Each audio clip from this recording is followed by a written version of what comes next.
Hello, hi, this is Mahas Learning Corner. Today I would like to discuss about NMMS Political Science and Economics part from previous question paper February 2021. If you haven't yet subscribed this channel, please subscribe now. Please tap the bell icon to get notifications of my next videos. Thank you. Political Science and Economics. First question. Political Science నుంచి first question. Section A. Prakatana. January 26th is celebrated every year as the Republic Day of India. ఇండియాలో republic day జనవరి 26న celebrate చేసుకుంటాం. This is correct one. Reason are on January 26, 1950 the constitution was adopted finally by the Constituent Assembly. This is wrong reason. On January 26, 1950 అని ఇచ్చారు కదా, ఆ రోజు కాదు. Constitution was adopted by the constituent assembly on November 26, 1949లో ఆమోదించారు. కాబట్టి this is wrong reason. అయితే November 26ని మనం కాన్స్టిట్యూషన్ డేగా జరుపుకుంటాం. అయితే January 26, 1950న constitution came into force, అమల్లోకి వచ్చింది. ఈ రోజున అమల్లోకి వచ్చింది. November 26, 1949లో ఆమోదించబడింది. కాన్స్టిట్యూషన్ అసెంబ్లీ చేత ఆమోదించబడింది. So correct answer is option 3. A is true but R is false. A is true, B is false. Next question 167. The governor of the state is appointed by. స్టేట్స్కి governors ఉంటారు కదా, వాళ్ళు ఎవరి చేత నియమింపబడతారు? Options: the chief minister, the prime minister, the president, members of the state legislative assembly. Correct answer is option 3, president. President చేత governors నియమింపబడతారు. Next question 168. The person who drafted a constitution for India in 1928. 1928లో ఇండియాకి constitution, రాజ్యాంగాన్ని ఎవరు తయారు చేశారు? Options: Dadabhai Naoroji, Motilal Nehru, Subhash Chandrabose, Ambedkar. Correct answer is option 2, Motilal Nehru. Let's move on to the next question 169. The term republic mention in the preamble means that. ప్రియాంబుల్లో republic అనే పదానికి అర్థం ఏంటి అని అడుగుతున్నారు. Options: the government will not favour any religion.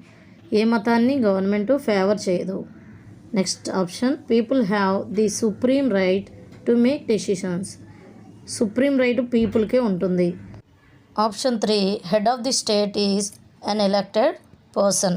Option 4, people should live like brothers and sisters.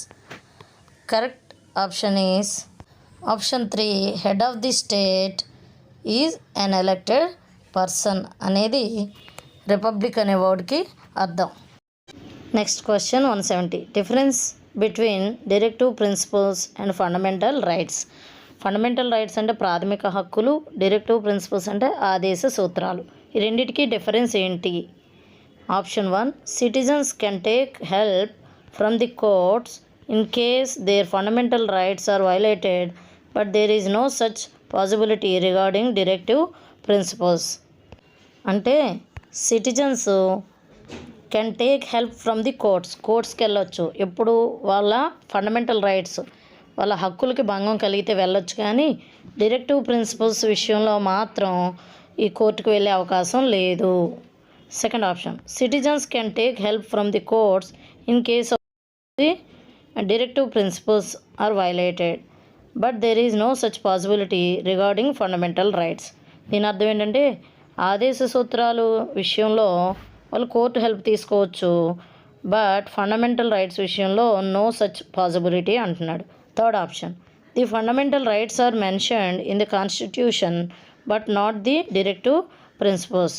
కాన్స్టిట్యూషన్లో fundamental rights గురించే ఉన్నాయి కానీ డైరెక్టివ్ ప్రిన్సిపల్స్ గురించి కాన్స్టిట్యూషన్లో లేదు అంటున్నాడు.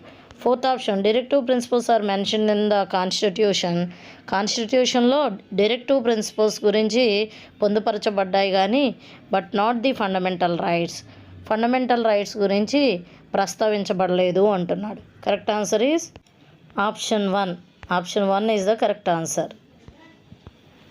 Citizens can take help from the courts in case of there fundamental rights are violated. వాళ్ళ fundamental రైట్స్కి భంగం కలిగినప్పుడు వీళ్ళు కోర్ట్స్ హెల్ప్ తీసుకోవచ్చు. బట్ డైరెక్టివ్ ప్రిన్సిపల్స్ విషయంలో మాత్రం there is no such possibility. This is the correct option. First one is the correct option. Question number 171.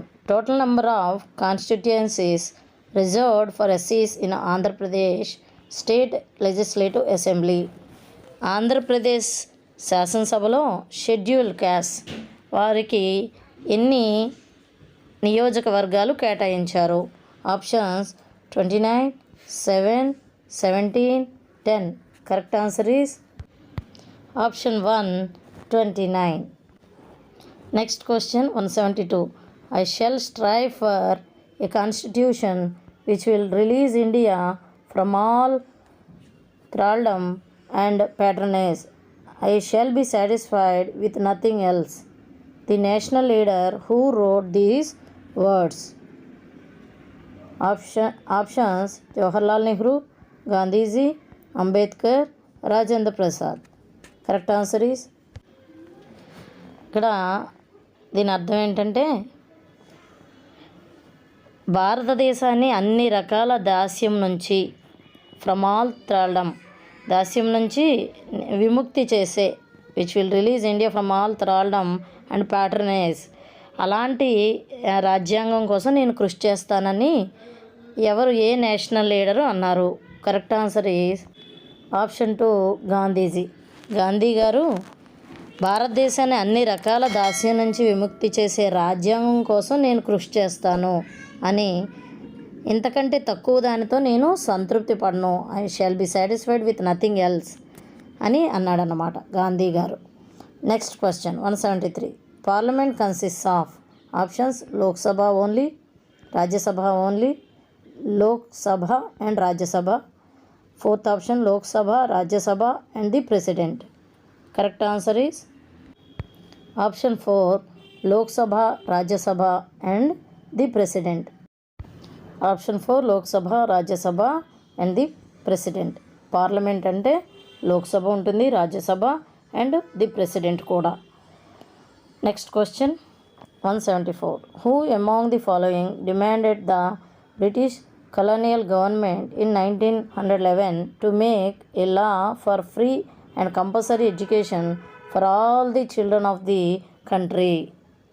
1911లో British గవర్నమెంట్ని ఎవరు ఉచిత ఫ్రీ అండ్ కంపల్సరీ ఎడ్యుకేషన్ని పిల్లలందరూ పొందేలాగా లా చేయమని కోరారు?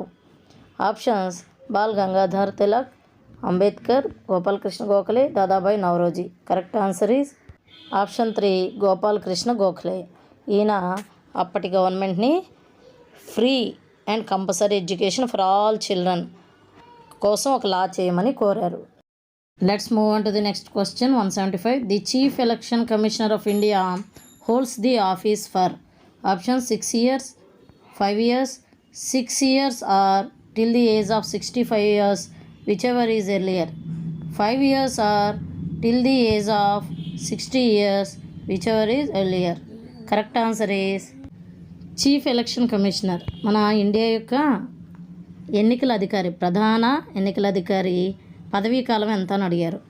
Correct answer is option 3, 6 years or till the age of 65 years, whichever is earlier. ఏది ముందైతే అది అప్పుడు వాళ్ళ పదవీ కాలం అయిపోతుంది అనమాట. 6 years ఉంటుంది పదవీ కాలం, లేదా వాళ్ళకి 65 years వచ్చే వరకు ఉంటుంది. ఏది ముందైతే అదనమాట వాళ్ళ పదవీ కాలం. Let's move on to the next question economics 176th question. The largest employer in India today. ఇండియాలో ప్రస్తుతం ఎక్కువ మందికి ఎంప్లాయ్మెంట్ ఇస్తున్నది ఈ క్రింది వాటిలో ఏవి? సాఫ్ట్వేర్ కంపెనీసా, అగ్రికల్చర్ సెక్టారా, సర్వీస్ సెక్టారా, ఇండస్ట్రీసా? Correct answer is option 2 agriculture sector. 177. How many days of employment can a rural household get in a year under MNREGA? MNREGA అంటే Mahatma Gandhi national rural employment guarantee act. ఈ MNREGA పథకం కింద ప్రతి rural house hold ఒక సంవత్సరంలో ఎన్ని రోజులు ఉపాధిని పొందొచ్చు? Correct answer is option 3 at least 100 days. 100 days ఉపాధిని పొందవచ్చు ఈ పథకంలో. Let's move on to the next question. 178. From his granary the king should set apart 1/2 for the people in the countryside in times of distress and use the other half, and he should replace old stock for new. These words were written by options Kautilya, Kalhana, Abul Fazl, Todarmal. Correct answer is option 1 Kautilya. కౌటిల్యుడు అనే అతను గ్రానరీలో అంటే ధాన్యాగారంలో సగం మొత్తాన్ని రాజుగారు కష్టకాలంలో in times of distress సమయాల్లో గ్రామీణ ప్రజల కోసం ఉంచి మిగిలిన సగాన్ని మాత్రమే వాడుకోవాలి. ప్రతి సంవత్సరం he should replace old stock for new. Old స్టాక్ని కొత్త సరుకు నిల్వ చేయాలి, పాత సరుకు వాడుకోవాలి. ఈ వర్డ్స్ ఎవరు చెప్పారంటే Kautilya. Next question 179. Antyodaya card holders are entitled to get. Antyodaya కార్డుదారులు ఎంత ఆహార ధాన్యాలని పొందవచ్చు? Options 25 kgs of food grains, 30 kgs of food grains, 35 kgs of food grains, 40 kgs of food grains. Correct answer is option 3 35 kgs of food grains. Last question. Find out the false statement regarding the technological changes. First, they create some new jobs, they bring changes in production process, they also effect service activities, they are always welcomed by all people. Correct answer is technological చేంజెస్కు సంబంధించి క్రింది వాటిలో false ఏంటి? ఫస్ట్ది, technological changes వల్ల some new jobs వస్తాయి, కరెక్టే. They bring changes in production process, ఇవి కూడా చేంజెస్ వస్తాయి, కరెక్టే. They also effect service activities, service యాక్టివిటీస్ని కూడా ఎఫెక్ట్ చేస్తాయి. They are always welcomed by all people, all people అన్ని వేళలా వెల్కమ్ చేస్తారు అన్నది కాదనమాట. So this is false statement. So correct answer is option 4.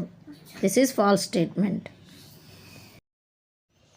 I hope you enjoyed this video. If you did, please subscribe this channel. Thank you.